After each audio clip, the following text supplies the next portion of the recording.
Welcome back to another OhmLab tutorial. Today we're going to be talking about a rather cool technique that you can use to add more depth and separation to your sounds in a mix. And this technique is called binaural panning. Now, or at least I should say, in Logic Pro it's called binaural panning. I know that the naming scheme does change a bit from one DAW to the next. I think in Ableton, one of the binaural panning features is called spatialization. So first, let's break down what exactly binaural panning is and why you might want to use it. And this is not to be confused with binaural beats. Binaural recording is basically the idea of taking at least two capture points or microphones to create a three-dimensional space for a sound to exist in during playback. Now, what binaural panning does is allows you to place a sound inside of a 3D environment.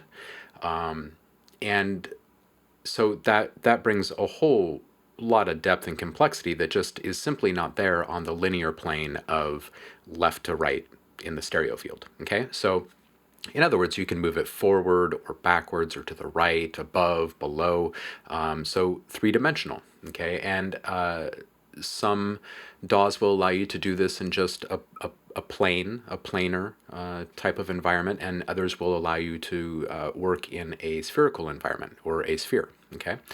So without further ado, let's just jump right into this. We're just going to use a sound called Simple. It's actually from a Sound Freaks pack for FM8 called Trap Volume 1. Check it out. Sounds like this. Okay, so very simple sound. And I thought that since it had a nice little bit of reverb and whatnot, that it'd be a good one to show off in this binaural panning workflow. So it's very simple. You can find it right here. Just go to the output area and click and hold and then select binaural from the drop-down menu. Again, in other DAWs, functionality is going to be the same or similar at least, but where to find these things may be a bit different. So all you need to do here is, and you'll see that the traditional pan pot knob has been converted into this new looking thing. And if you've ever recorded something in true surround sound, 5.1 for instance, you'll notice that this is the same exact type of planning and environment placement tool. Okay, so you just double click on that and it brings up this little window here for you, and you've got a few different options. You can run in a traditional plane, in a sphere. You can create a size difference or adjust size, and you can toggle on and off a Doppler effect. Okay, and then within the advanced features, which you can find by using this little disclosure triangle down here, you can actually tilt direction, vertical offset. You can adjust these parameters to your liking as well. It's a great way to add a really unique placement to your own things. Okay, so first, let's talk about how you actually place a sound. Now, I'm just going to play the sound back, and while this is doing its thing, I'm just going to talk over the top of it while we're moving the sound around in this new binaural panning environment, and you can hear yourself exactly how this works. So the further out we go on this circle, the more distant the sound will be. Think of the center right here being your head. Okay, it's the very center of activity. So this is your target area. Okay, and this is where the sound is at any one point in time. This is the center, and you can see that as you bring it in, it keeps things relative as far as distance of left and right to center. You can change, increase or decrease the amount of space between left, right, and center. And you can go up to a 180 degree directionality. So let's play back our sound so you can hear it. So this is it out on the edge.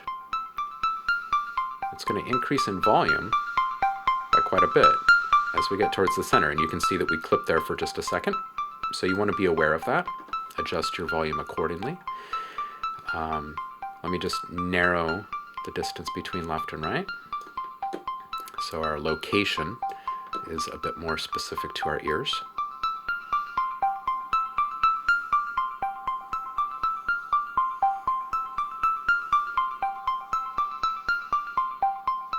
Okay, so that's all well and good, but let's check out the spherical, okay, because this adds much greater interest in my opinion.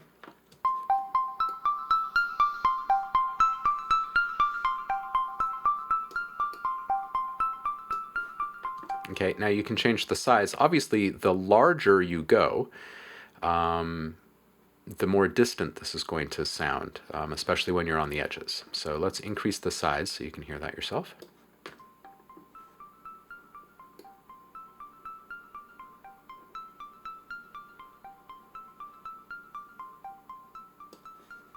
And as we bring the size back down, you'll hear it get louder as we get closer to the listener, basically. Okay, you can also activate the Doppler effect, and for those that are unfamiliar with Doppler effect, you can basically understand it as this. When you hear a train go past you, or maybe like a service vehicle of some sort, like a police car or ambulance or fire truck with its siren going, you'll notice that as it's approaching you and then as it's passing you, there's a shift, not just in presence and perceived loudness, but in pitch. And there's actually this pitch bend that as it goes past you, you can hear it kind of go, wow.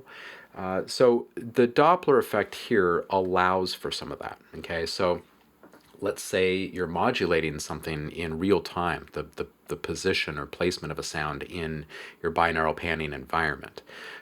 With that Doppler activated, you're going to get a much more dynamic reaction out of a sound.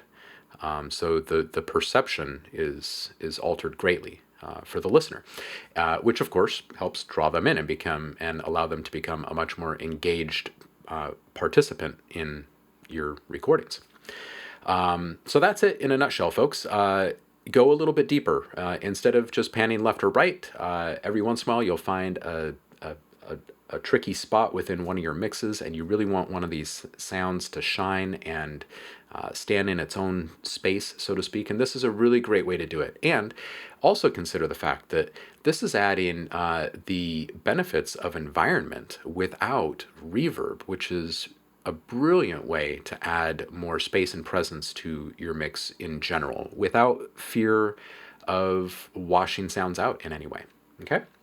So we hope that this made some sense. Hopefully it's brand new for some of you that, you've never even seen this before. So hopefully this is kind of new territory for you. Hope that you can apply it in your very next project. As always, leave us a comment below. Let us know what you thought. If you have requests for future tutorials, please also let us know that. Don't forget to check us out on our various social networks around the World Wide Webs. And we'll be seeing you again soon. Thanks for coming out, folks. Cheers.